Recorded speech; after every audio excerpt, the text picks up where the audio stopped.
2022. I'm here with Amy Oppenheimer, actually. Oppenheimer. And we're with the Brooklyn Collection. I'm Diane Barrett, and we're honored to have Amy as part of our collection. Officially this moment, actually, yeah. We're establishing history. What inspired you to write that book? Oh, it's, part of my career being one of the first people to do a lot of investigations of harassment. And I had litigated sexual harassment cases in the 80s. In fact, I remember when Anita Hill was testifying in front of the Senate, and I thought, oh, now everybody's going to understand sexual harassment. It'll just be eliminated and I'll do something else, which was such a joke. And really, I got interested in mediating harassment, but couldn't get the traction of people to buy into mediation, and realized that people needed neutrals to investigate because I was tired of litigating and being on one side. Right. So as I started doing more training on investigations, then I thought I would write a book with my colleague about it so that people had a how-to book on how to do it. What a great idea. I'll get that book. Great. That's really a good idea. So many of the women have written books. I personally write, but I've not written a book. No. You don't have to worry, I'm not going to be writing one, but so this is my current interest. But I think it's wonderful that you even get the whole process on paper and done and published. I understand publishing is a difficult part of that. So for the purposes of how do you want your profession listed? You can say that I'm an attorney and workplace investigator. I'm a retired administrative judge. So where were you born? New York, New York. Ah, you're the second person today who was born in New York. Oh, a lot of people born in New York. Ah, The big city. you know Emily? Emily who? Roscoe? Let me get her name right for you. All right.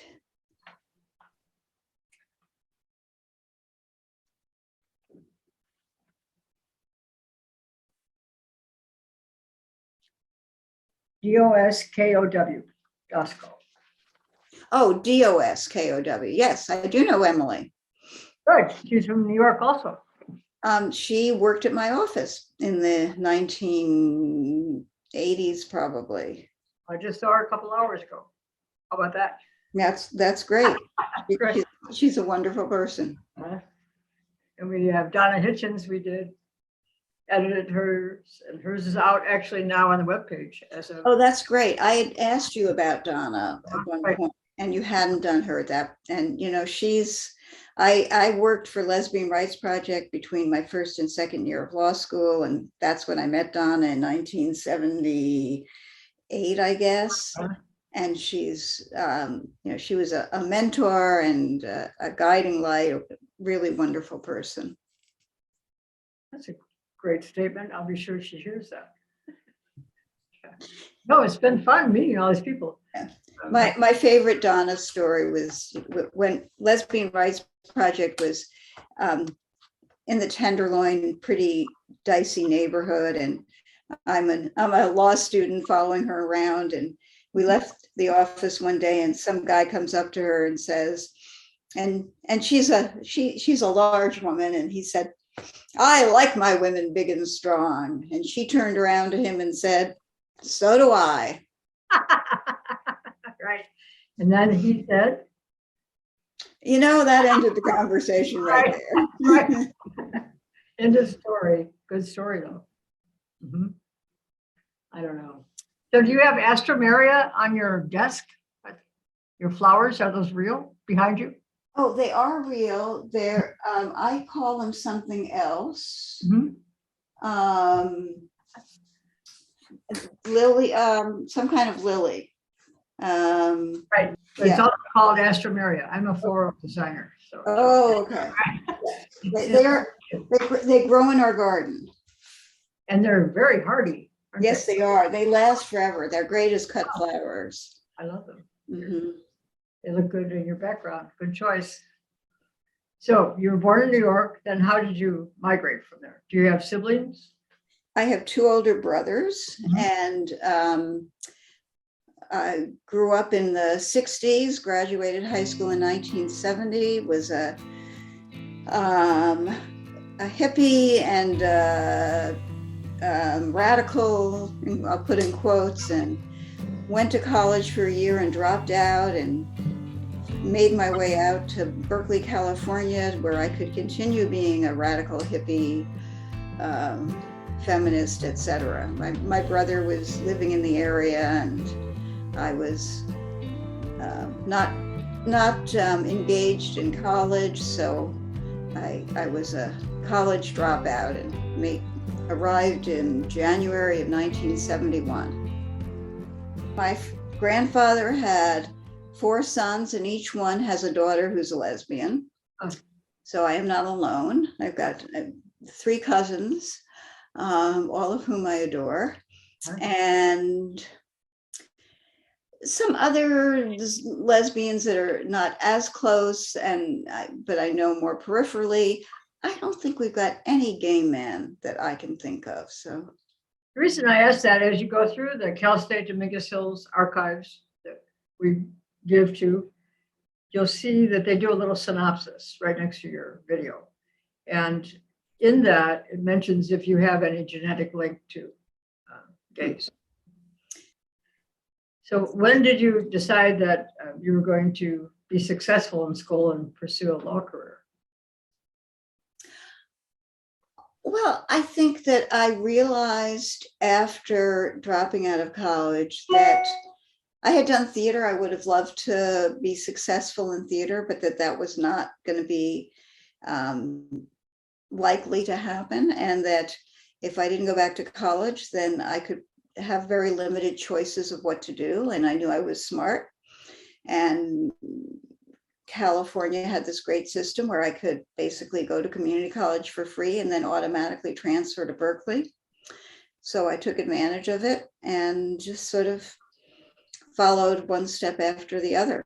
I was very involved at the time in community work. I sent some pictures of, I was an OBGYN medic at the Berkeley Women's Health Collective, and then did administration there and represented the Health Collective and Community Coalition, and realized that a lot of my friends from that were going into medicine, but that I was more suited to doing legal work, becoming a lawyer. So I ask this because many young people will be reading these legacies that we're producing, and staying in school isn't always easy.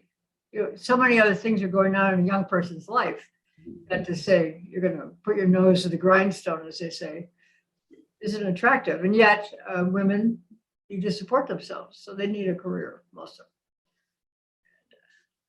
So the more you can expand upon your direction and the steps you took to get to where you are in your success now, that makes this valuable, so to speak. Yeah. And it's interesting because different times in my career, young women have said, how do I want to do what you're doing? How do I get there? Right.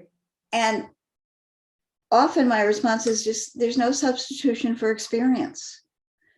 That you don't get there overnight. You get there in an accumulation of experience. And so you want to get as much experience you can doing different things, figuring out what you like, devoting yourself to that, and follow some people say follow your head, some people say follow your heart. It's really a combination.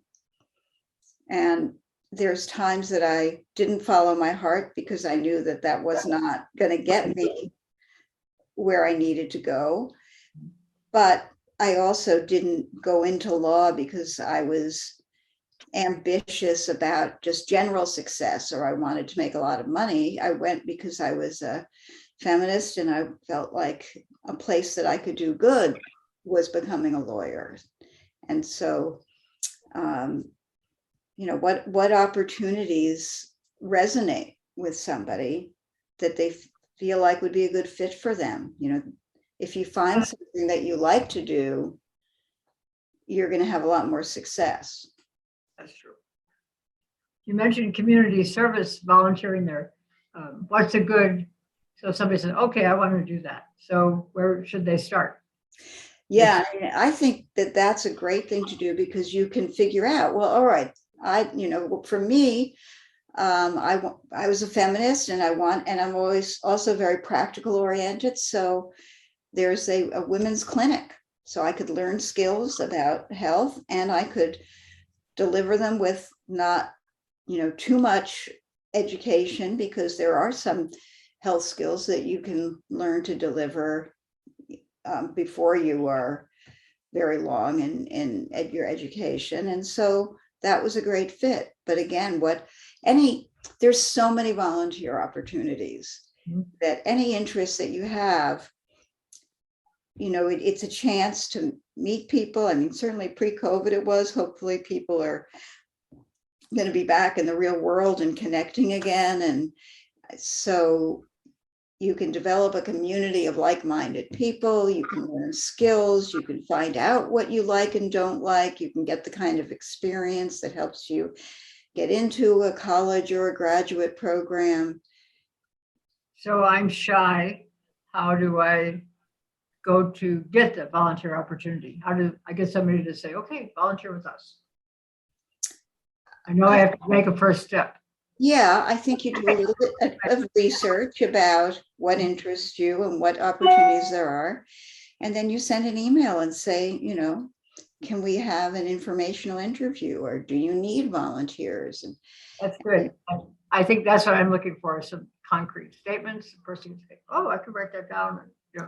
The other thing, my mother sort of was anti-volunteering. She felt like, well, women should be paid for what they do, which is all very good in theory. On the one hand, on the other hand, it can really be a win-win. Mm-hmm. And it keeps you engaged in the world. I mean, that's what work does. It keeps you engaged in the world. You may have ups and downs, but you have to get up every morning and go to work. So you can't wallow too long in the downs, because the next thing you know, you're dealing with somebody else's problem. And that distracts you from your own. And I think it really helps people's mental health to get outside of themselves. I agree. It's hard for some people to start. And some people, especially looking at lesbians, to say, I don't know if I want to put who I am out there. Yeah. And of course, whether you say I'm a lesbian, they're going to ask you within the first 5 minutes or so of your employment, got any boyfriends? They'll.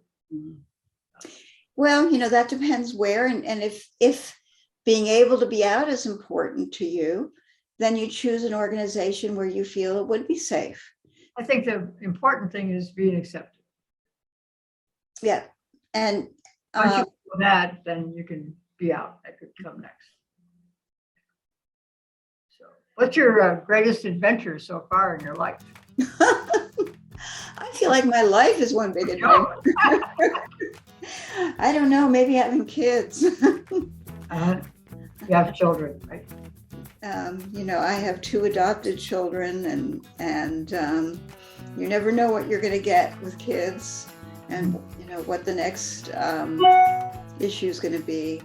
I've certainly, I've traveled a lot, and I love traveling, and a lot of it's been with the kids, a lot of it not, and starting 2 law offices, one of which is now in a succession plan that will give it to the next 2 generations, which is really exciting for me. Wonderful. Good for you. How'd you happen to adopt? I wanted to be a parent, and it's not as simple, obviously, for lesbians. And I had always been interested in adoption, had represented kids in the dependency system in the courts, and ended up being the way we decided to start a family. So this is between you and your spouse, partner? But yeah, I have been with the same woman since 1984. And so we've had a number of weddings because even though we don't really believe in marriage, it came in different forms and different times. So I sent you some pictures from two of them. So I've had multiple weddings to the same person, or with the same person. As my partner Marge says, she said, I've been married to the same person 3 times, no divorces. There you go. Right. When they brought the wedding cake for the legal marriage to our house, it said Amy and Jen hitched again. Oh, really? Whose idea was that? Well, one of ours, I don't know. What was it? What flavor was it? I don't even remember the flavor so much as I know who baked it. I just talked to him the other day because he's making a cake. He made our kids' bar and bat mitzvah cakes. Huh? And he's making a cake for a celebration for our daughter on Sunday. During COVID, she got 2 master's degrees. And so Oh, good for her. so she gets 2 cakes. That's only fair, right? So is she going to be an attorney? No, she is not going to be an attorney. You wouldn't think of it. She is nothing like me. No. She's in education. She got 1 degree in educational policy, and the other is a teaching degree, and she's right now teaching developmentally delayed middle schoolers. Oh, good for her. Does she live with you? No. She's turning 28. She has not wanted to live with us, or vice versa, for many years. Yeah, we also adopted a child. So she's about about the same age as my daughter. Yeah. My daughter was born in 93. Right, 94. So, And there's our other little one. I guess he just came in. The dog. But you have oh, cute, huh? he's settling into the chair. I can see that. So in your other child, did you adopt them about the same time? No, he's 23. He'll be 24 in about a month. And he's actually in Southern California. So You're going to stay where you are? oh, who knows? We actually, 2 Right. years ago, we got a second home in New York in the Catskills. Wow. So we're bi-coastal right now. Mhm. Jen's father is still alive and want to spend more time with him. We've got a lot of other family and friends. And the late summer and fall in the Bay Area is no longer particularly attractive with the fires. And so we thought it was actually more affordable for us to get the second home out there than somewhere here. Right. So I don't know where we'll end up, but I think that's the thing about this decade of change. Once the kids are grown and you're trying to figure out the house we're in now, 2 sets of steps just to actually maybe 3 sets of steps to get from the curb to the main floor. Mhm. Is that tenable forever? I don't know. We had a house in Santa Maria. Every time you went into a room, it was another step. Yeah. Or 3. It was popular at that time. It was built at the 60s. I think everybody was dunking this, raised this. So we were happy to leave the steps. So do you have hobbies? Well, I still love theater, and I'm actually been working on a sort of a one-woman show about kind of the trajectory that got me to be a neutral and see things a lot of different ways, and kind of deals with race issues and various other issues about justice and that have come up in my life.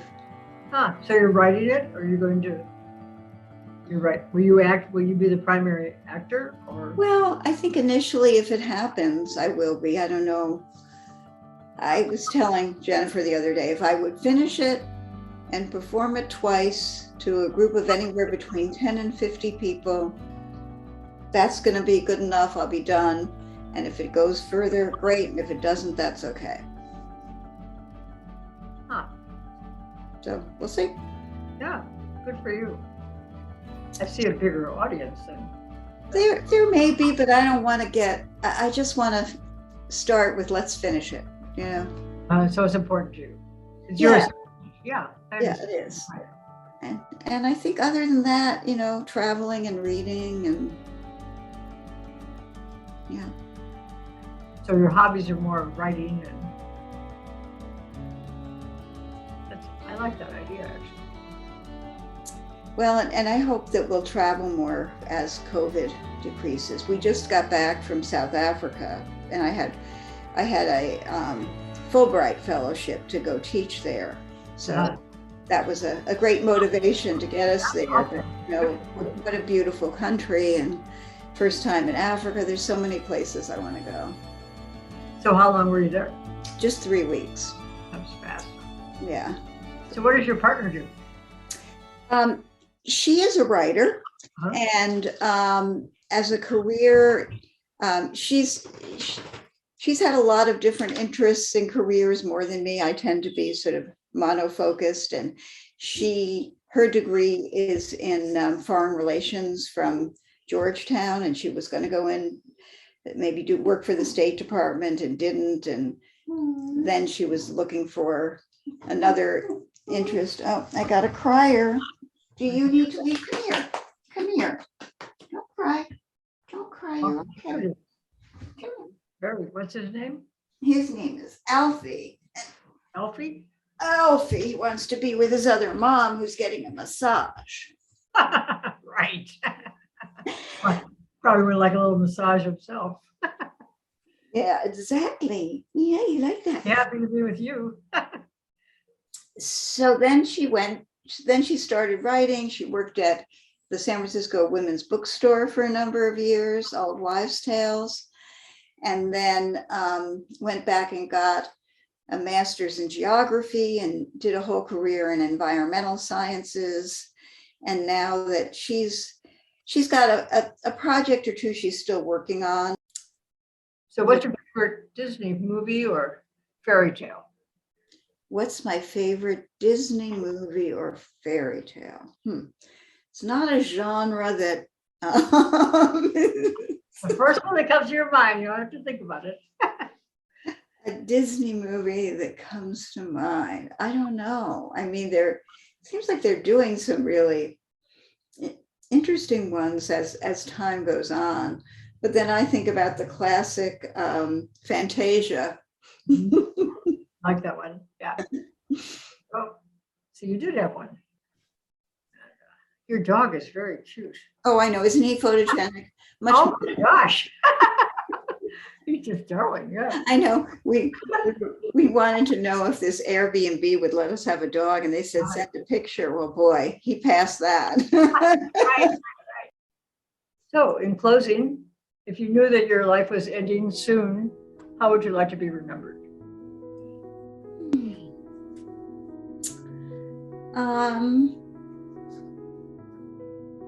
Boy. As somebody who, you know, cared passionately about justice and about the people who were close to me, and who was a doer and